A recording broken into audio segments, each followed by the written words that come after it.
Hello and welcome to another edition of Sporting Lives, where we profile the life in sport of a famous sportsman or sportswoman who served their particular sport with distinction. Now, before I introduce this afternoon's guest, let me first thank the Coniston Hotel and Country Estate where we're situated today. It's the first Sporting Lives, in actual fact, that has been on the road away from our Leeds studio. Thanks also to ICS, Independent Content Services, Ian Holding, Julian Barnes and Sam Bridges as well for their assistance in putting this together.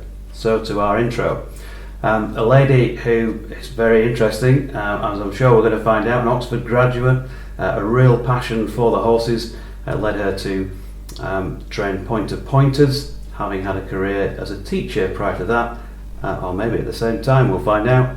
And then of course moving into the world of national hunt racing, where she trained over 700 winners in a great association with her sadly now passed husband Terry Biddlecombe, three-time champion jump jockey himself back in the 1960s, and most notably of course 3 Cheltenham Gold Cups with the great best mate, one of only 4 horses to have done that feat in the history of national hunt racing. Edredon Bleu as well, another name that's never too far from the lips when you mention her name, and she's still involved with the horses now, even though that trainer's licence was handed in a few years ago. Welcome, Henrietta Knight. Good afternoon. So, great pleasure for me to talk to you, having seen you on the box so many times, talking about those great horses and seeing you with Terry and that wonderful relationship. Everybody called you the odd couple back in those days. We'll talk about that in a little while. But first, can we wind the clock back? The passion for horses, from where did that come in the first place? It was always with me. As a child, I was mad about ponies. I think I rode my first pony when I was 3. And I always had this fascination for ponies and horses. Even when I used to go up in the train to London with my mother, I would be looking across the fields to see what horses were turned out in which fields and spot the horses. And so were you riding from a young age? Yes, we're lucky. We lived on a farm, and my mother was a good rider, and she taught me from an early age. I had a very naughty Shetland pony, and then a series of fairly naughty ponies, all of which were unbroken really when we got them. But Mum and she just sort of broke them in as I rode them. And also donkeys. And my sister and I, just the 2 of us, we had a lot of fun training these donkeys for the local donkey derbies. And we were quite successful. The first win I ever had was in a donkey derby. Mm-hmm. But then we rode and did all the pony club things. I went to a day school, so I came back every evening and rode my pony. And I used to go out in those days in the dark evenings with stirrup lights on my stirrups, little bulbs of, little torch lights, so I could see a little bit further. And nobody worried where I was in those days, no mobile phones. My mother never seemed to bother that I just disappeared, come back from school and disappeared. And I was often out for 2 or 3 hours and came back about 7:30 or something like that. So it was clearly always there, and do you think that, relating that to your subsequent training career then, that you had that just the innate understanding of horses and what they need? Yeah, I think it's fair to say I do have a way with animals and a way with horses, which I'm lucky to have inherited from my mother. She could do anything with them, and she'd probably taught me, and I probably have a little bit in my blood. And it always is with me, and everything I do with horses, I find it comes naturally. So I'm obviously aware as well, didn't mention in the intro, remiss of me folks, but you were also known for your own equestrian exploits. I think it was badminton horse trials I was reading about in preparation for this, the year that Lucinda Pryor-Palmer first won it. She won it 6 times, but it's one of the years, 1973, when she won it in a horse called Be Fair. I was given an ex-point-to-point horse, which funnily enough came from Yorkshire, from the Burt Whistles, and Monica Dickinson was a Burt whistle. It was from her brother, and he was not a very fast pointer, but he had won a point. Very safe jumper, and a great time riding him. And was that so? That what was the build-up like to that? Because I guess you'd have to do that sort of thing around studies, and clearly you were very bright, but there's still quite a lot of commitment in that respect as a young person. Well, when I did the badminton horse trials, by that time I'd got to the stage where I was teaching in a school. My parents said to me it was no good growing up without some kind of purpose, and so we both decided we better train for some kind of a profession, and I trained as a teacher, my sister trained as a nurse, and it was quite convenient teaching because the school was only 2 miles from home, and I would slip home in the lunch hour and ride or supervise people with the horses at home, and then nip back to school in the afternoon. And also quite a number of the girls in the school were keen on riding, and they supported me when I went to badminton, but it fitted in really well with mine. The two lives sort of interlocked. Oxford, tell me a bit more about that, and how was that for you? Well, it all sounds rather grand that I got an Oxford degree. Well, I have got an Oxford degree, but it didn't really take much time as part of the university, because when you're doing a teacher's training course, you just do a 4th year to get a teaching degree. And I was attached to one of the men's colleges, Exeter, in Oxford, and went to lectures there. But Oxford's one of my closest towns, and I know Oxford fairly well. So that all fitted in very nicely. I mentioned the point-to-point as well. I think over 100 winners or so as a point-to-point trainer. What period was that then? Well, during my teaching, I also had quite good long holidays. And during the holidays, our next door neighbour was a very good trainer called Captain Tim Forster, who trained 3 Grand National winners. He's a very good friend of my parents. And he let me have some of his horses, young horses, to break in and play around with. I don't know how he trusted somebody as young as me, but he did. And I learnt a lot from riding these young horses. And also we have which is still used today, this amazing thing called a jumping school, a loose jumping school. And trainers would send their horses over to jump in the school. And at that time I was running the same time as teaching and riding my own event horses. I had a small livery yard. So I was doing sort of three things at the same time. And one of the trainers who sent me horses was Fred Winter, champion trainer. Mm-hmm. So I got to see what horses of the highest quality looked like, and got my eye in with Bloodstock. And it was, although I evented and enjoyed the point-to-pointing, because I'm not riding in point-to-points, but the training side of it, it was getting a trainer's license that I really wanted all the time. And also I love buying and selling horses, because I love horses and judging them.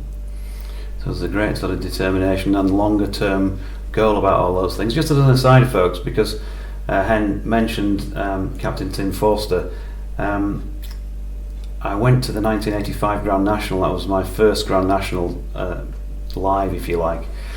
Can't tell you how old I was, but I was in my teens at the time. And we were queuing, my friends and I, down the M whatever it is, very close to the racecourse, just the last little bit, and it was nose to tail.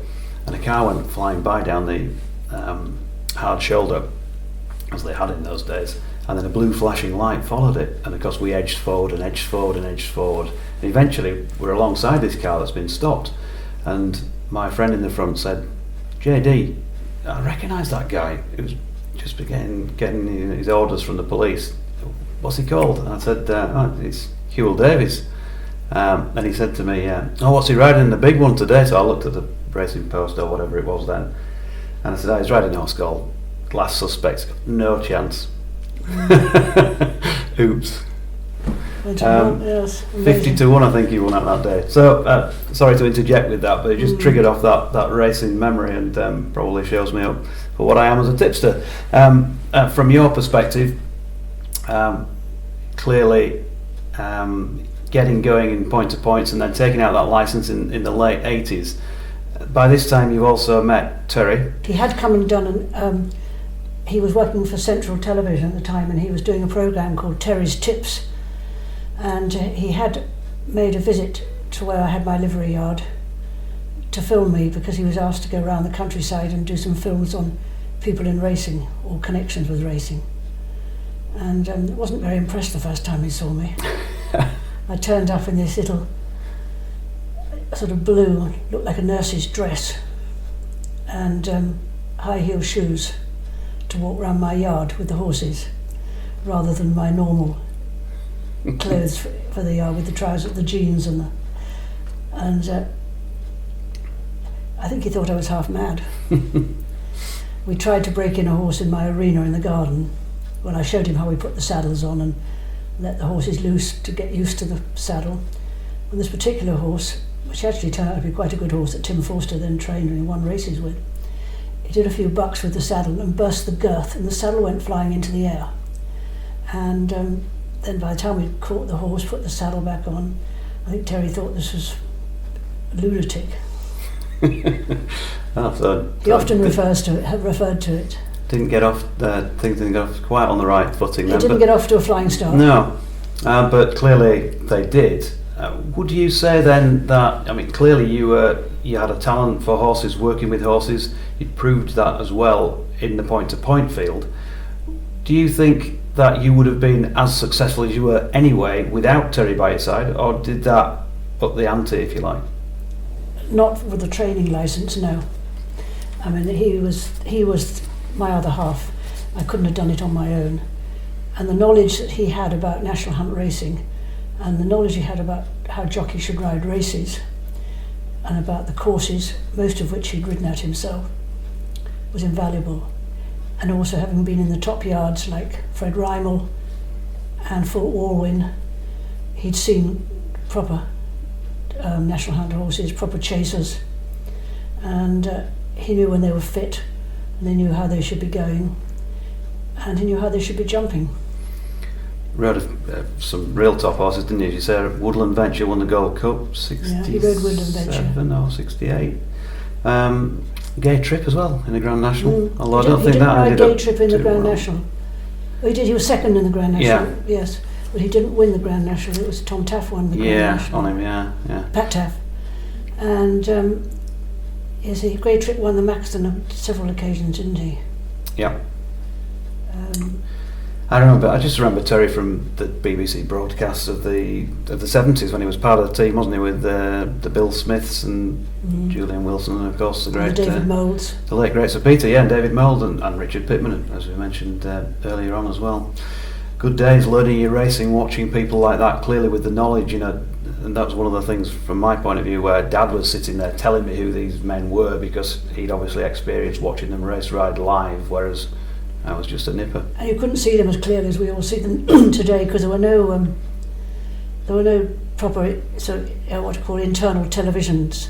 What do you call them? There was no social media. Yeah. There were no racing channels, so you had to really look at them with your own eyes and pick it up yourself. Mm-hmm. And when you see some of the old footage actually of the old Gold Cups, where the camera is a distance really from the horses by comparison to what it is now, it does feel strange when you look back on some of that old footage. Nonetheless, very nostalgic and great. I was only watching the Dickler and Pendle, I think, the other day. So let's talk about then how things build during your training career, because you've got to buy horses, you've got to have the eye to go and do that, or you've got to have good associations. I know you've got a good association with the Costello family in Ireland. Was that always something that you drew upon from the word go as a trainer? No, that really developed when Terry came on the scene, and he was a very good friend of Josh Gifford's, and Josh Gifford used to buy from the Costellos, and so he said we better go and see this Costello family because Josh has always been talking about them. And then we went to old Tom Costello, who's sadly not with us anymore, and from there it snowballed. We bought some superb horses from their yard, and I still do buy from the yard. There's 3, 4, 5 brothers, and they have a great eye for a horse, and they buy them as foals. They don't breed any, and they've some great horses have gone through their hands. I think 7 different Gold Cup horses have gone through their hands. Yeah. So from that point, things build up very nicely, and you come across a horse by the name of Best Mate. Was he named at the time? Tell us how you got him. How you acquired him. It was a super name, wasn't it? The Costlows had named him. They only really name their horses if they're going to point them. Otherwise, they sell them unnamed youngsters. And Terry and I were doing one of our usual visits to an Irish point-to-point, and watching them walk around in the paddock beforehand. And it was one of the worst days on record. It was lashing rain. It was so muddy that the horses could hardly walk from where they were saddled up on a dry piece of roadway to the paddock in the horse boxes. And this horse just walked round in the 4-year-old maiden race as though he owned the place, with his head held high and looking at everything. And he just stood out from the others. There were probably only about 9 runners. And both Terry and I were taken by him. And Terry was probably one of the best race readers I've ever come across. And he used his binoculars on everything. And he watched the horse throughout the race. It did a circuit and a half and pulled up and cantered back fresh as paint. And afterwards he said there was only one horse in that race, on the Best Mate. He said we should buy that horse. He said I watched it. He said it just had a nice education. Anyway, the Costlows are very clever, and they won't sell a horse unless it wins a race, or unless it finishes a race. Profit. And that was only just a sort of a fitting race warm-up. So they wouldn't sell it that day, and then 3 weeks later it ran again in a 2-horse race in the north of Galway, and beat a mare. And as soon as we heard it had won, we happened to be in Ireland again at another point-to-point. We hadn't actually got wind of the fact that it was running in this race, but we were nearly the first people there in the yard that next day. And I think there were quite a number of people hot on the wires to buy him. But we got first refusal of him, and we bought another horse as well called Be My Manager, who turned out to be quite a good horse too. We bought both these, we were first refusal on both these 4-year-olds until I got home, and then I got in touch with Jim Lewis, and we got over there and bought him. What money changed hands for Best Mate?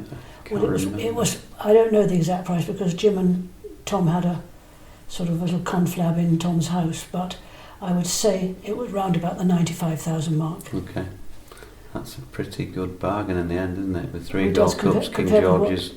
If you compare them with what the point-to-point horses are being sold for now. Yeah, phenomenal amounts of money. As, of course, you yourself were in the ring, weren't you? Cheltenham in December. We'll maybe touch on that again in a moment or two. But let's talk Best Mate, because we all love Best Mate, don't we?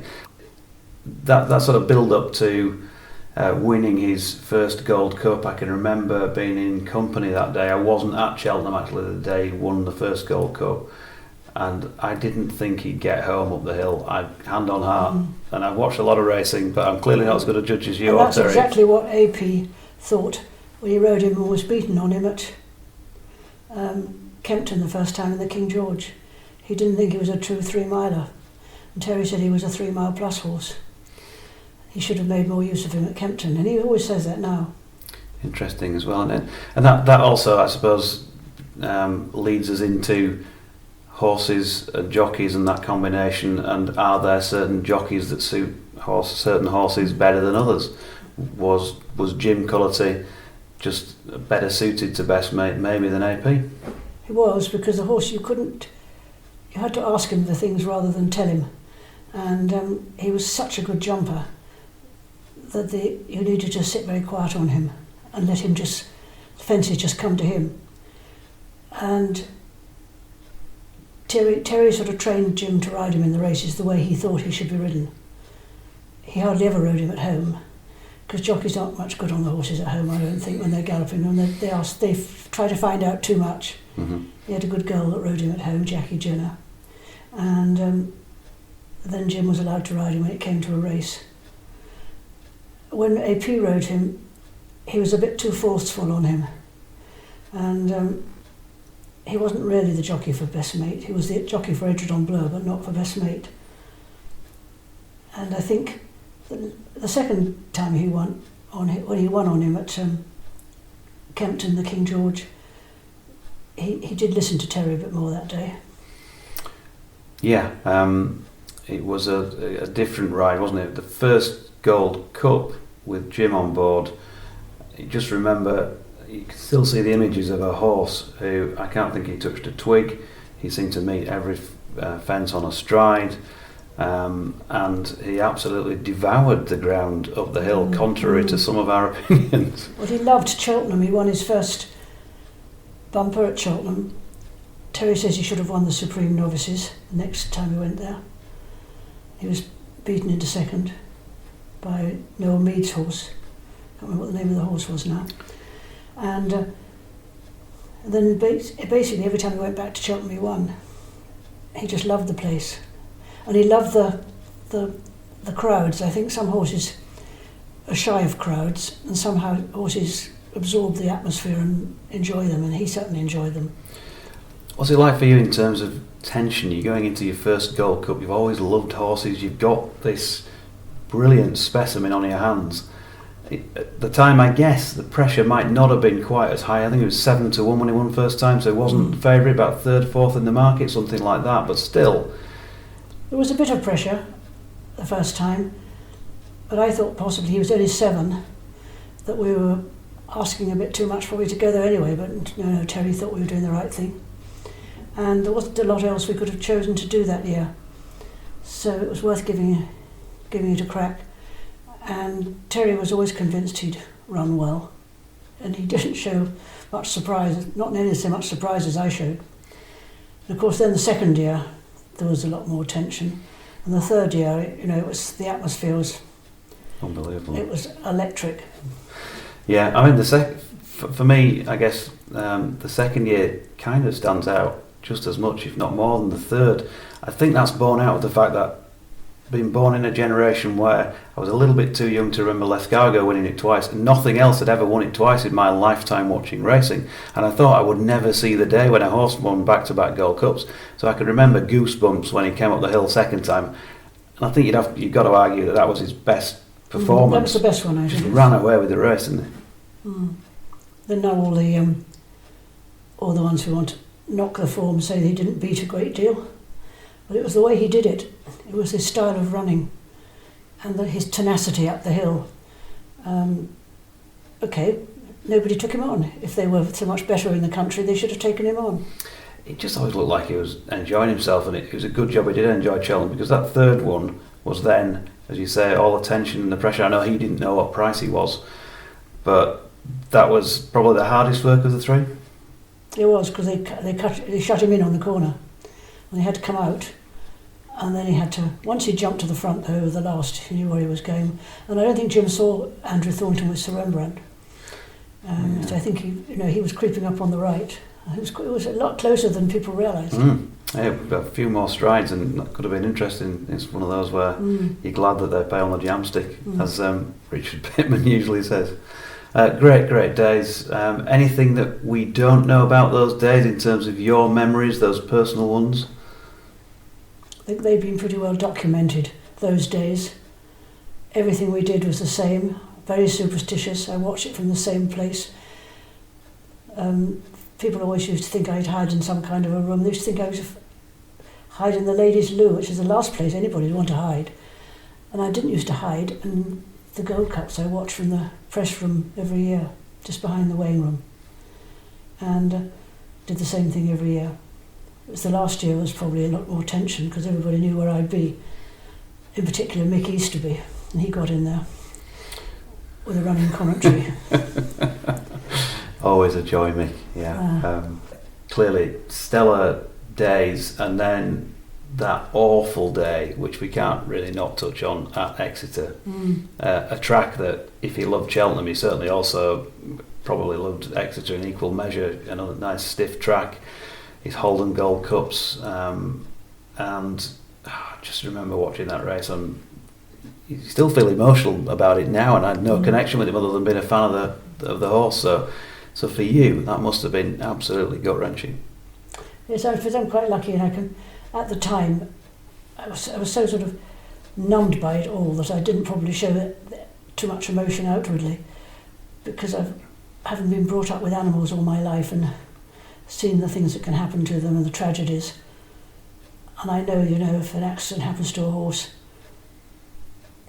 that's just one of those things if we're dealing with horses. But it was pretty gutting to see him. I knew when he came towards me, when Paul Carberry pulled him up and was trotting back towards me, because I was down on the course. I knew when he was wobbling that he was far from right, and I knew that he was having a heart attack, having ridden one myself, had a heart attack, and as soon as he was on the floor, I knew that was it. But it was the most appalling shock.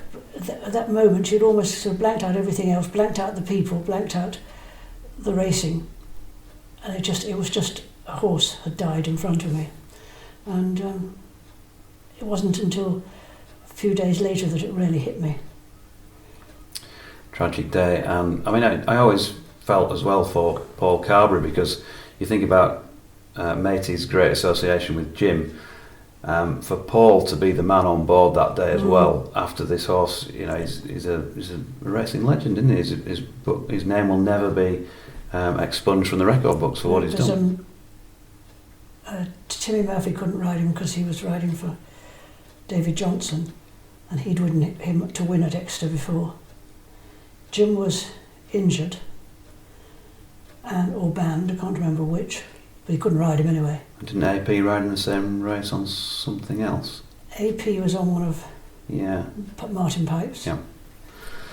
And there was who do we have to ride this horse? And I always thought Paul Carberry was one of the best riders that ever rode in a race, and I still think that. It was just very unfortunate for him the way it went. Yeah. Let's refresh our memories then on brighter things. And you are, by the way, watching Sporting Lives. Myself, Jonathan Doidge, and my special guest today, Hen Knight, trainer of Best Mate, who's just been saying 3 Gold Cups.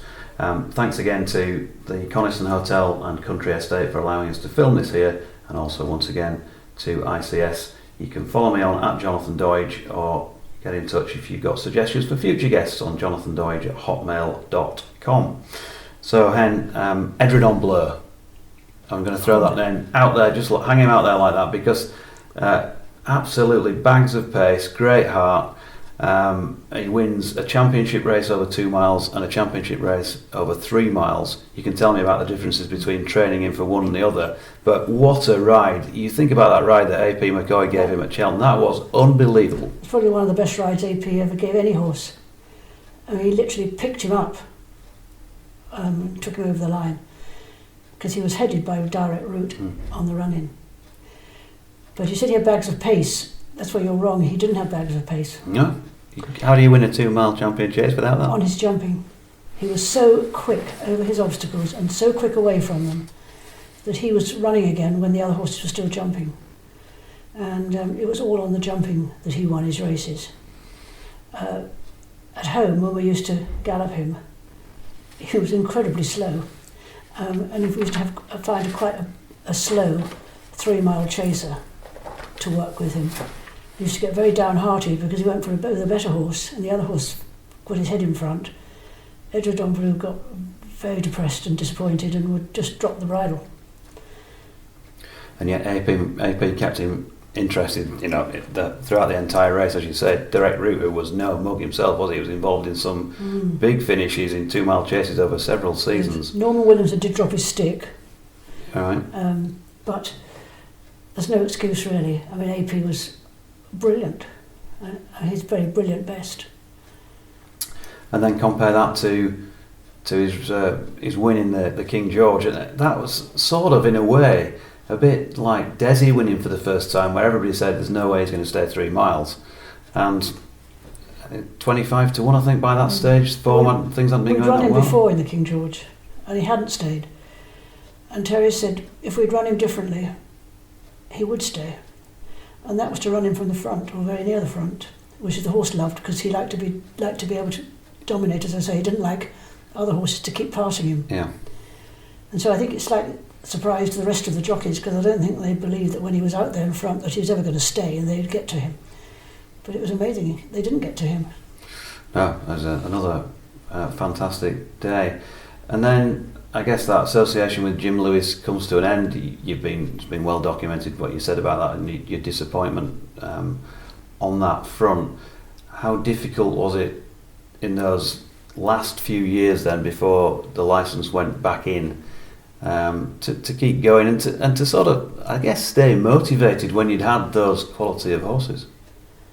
Well, obviously, if you have horses like the two you've mentioned, you have your name in the limelight all the time, because those are the horses that the public see and the public want to see and that people talk about.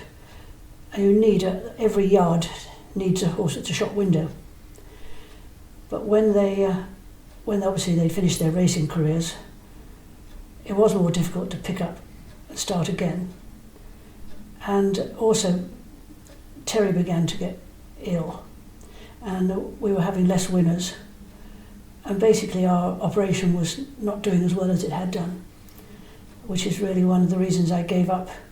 Well, when Terry was ill, I handed in my licence, and it was, I would never turn back the clock. I would never want to start again, because those were wonderful days, and I was incredibly lucky to have had them and to have had horses like that to train. Clearly, we'd all wish the result, as far as Terry is concerned, would have been different, but that aside, any regrets from that period and training? No, I don't think I have any regrets, because I've always been very lucky to have had the facilities I had at home, which was just an old-fashioned farm that we converted into a training place for horses, and to have the support of all the people around me, and I had some fantastic owners and my family. And if I hadn't had them behind me, we would never have done what we did. I really don't think I have any regrets, because everything I did then was kind of a stepping stone to the things I'm now doing, which is what I've always wanted to do, was to buy more horses and look at more horses, because it's the horses' conformation and makeup which fascinates me, and the pedigrees. And for a time when Terry died 6 years ago, it was about 3 years of quite quiet time and empty stables and nothing much going on.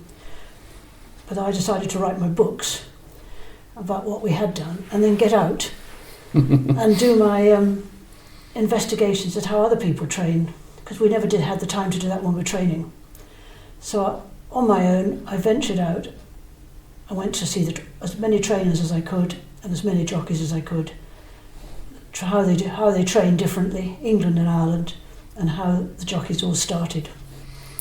Which, of course, is all about what the book is all about behind us at the moment, starting from scratch. If you haven't got a copy, then there's a few here actually, but I'm sure they're still available in all good bookshops or whatever they say these days. But interesting that you do that. I mean, what a great thing to be able to do. That's something that any of us who love our racing, I'm sure, would love to be able to go and get involved in and look around the various different yards. What did you find then, particularly from a trainer's perspective, when you went elsewhere? Well, I had the most amazing reception from all the trainers. They were welcoming and helpful, and they told me a lot of things which I couldn't put in books, I can tell you that. But I was fascinated by it, and I made a lot of new friends as a result, and got to know a number of the trainers who had only just been people I'd passed on the racecourse, and it was fascinating. So has that led to you now buying horses that there's an uptake from any of these people? Has it fostered that sort of thing for you? Are they going to do what? Has it led to you buying horses that these trainers then will take on board? I mean, some of the horses I've been buying for people now, they go to a variety of different trainers, most of which have been in the book. And some of the owners who asked me to buy horses have already got horses with one or two of these trainers, and then I get asked to find another horse or to go and look at horses with them. Some of the trainers ask me. And are people patient in that respect? Let's, for example, say you go half a dozen horses and none of them turn out to be much good. Would your judgment then be questioned? Well, it certainly would be. I think I'd end up in the Tower of London. Right. At those prices, yeah. So talk to me about the one, I think it was the Cheltenham December sale last year, when you went to £450,000, was it? Yes, it surprised me, even the amount of money he went for, but compared to what Best Mate went for in his day, he'd done more or less the same as Best Mate. He's a lovely big horse. He won't be on a race course until next autumn, but he's a fine horse and a fine jumper. And by the stallion Getaway, who is having winner after winner, and the stallion I particularly like. And strangely enough, when I did my research, I found that as a foal, he'd been bought by the Costellos from the breeder. I didn't buy him from the Costellos, I bought him at the sale from the owner. Yeah, but that link up once again with the Costello family. I'm a very superstitious person, and I'm a great believer in fate. And I'm a believer in fate that the man who I bought it for came up to me at the races 10 months ago, Mike Grett, and asked me trusted me to buy him horses. And he'd done plenty of research, and he'd thought I'd be the person for him. Quite a bit older than him, mind you, but keep me busy. Yeah, your reputation precedes you, or preceded you, as they say. So, have we got a name for this horse yet? Do we? No? He was, yes, because he'd won a point to point. Right. It's called Galley Hill. Galley Hill, of course, yes. I do remember reading that now. So, who's he gone to? Do we know? He's with Nicky Henderson. Right. Okay. So it's not in bad hands then. No, not too bad really. He's got some kind of a chance to be there. He might be maybe eventually a 140 plus, something like that. Well, he might win a few races. Might win a race or two. Okay, well listen, I hope that goes really well. Just before we finish, really, just your thoughts on the racing industry now, 30 years or so after you first took out a full training licence. Is it in a better place? I think there's a lot of things which are very worrying with the current day racing. I know that the biggest stress of all time is on animal welfare, but it's difficult to know where to draw the line.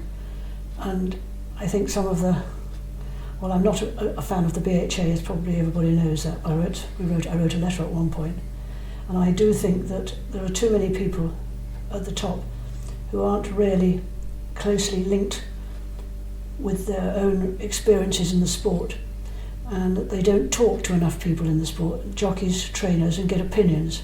They just form their own opinion from the top. And I wish that there would be more communication, if they are going to make the rules, with the people who are actually training the horses, riding the horses, and working with them every day. That's one of the things. I worry about the constant dispute on the whip. I hate the whip. I don't go as far as John Frankham as to say it should be abolished, because I think you need a whip on a horse, even when the days when breaking in young horses. A whip is a good guide for a horse, and sometimes a horse needs a couple of quick smacks just to sharpen it up. But I deplore the overuse of the whip, and I think it's putting racing in a very bad light. People that don't understand it enough, putting on with all the social media and the television, all they see is horses being hit, and it's the wrong perception. There's been a recent move, hasn't there, a discussion about disqualifying horses from winning a race. Where would you stand on that? I think it's the only way forward. Unless you disqualify a horse and involve more than the jockey, it's going to involve the trainer and the owner, which means that they're going to be much tougher on their jockeys. Yeah. It's the only way. It'll go on like this. There've been some shocking cases lately, have been on the flat as well, and they've got to make some changes. It's no good saying they mustn't hit them more than X number of times, because you can hit them that number of times, but some of them may be severe hits and some of them may not. It's got to be disqualification of the horse. So BHA, better communication and better cooperation, if you like, in tandem with people involved in the racing game themselves. Hen Knight, it's been an absolute pleasure to sit and talk racing with you. the last, whatever it's been, half hour or so. Many thanks for your time and being my guest on Sporting Very Lives today. much enjoyed it. I'd like to have sat here for another hour and talk to you. Lots more to talk about. Thanks, Hen. So once again, thanks for watching or listening if it's the audio format that you're with us on. I'm Jonathan Doidge. This has been Sporting Lives, and do stick around for more stellar sporting guests in the coming months and years ahead.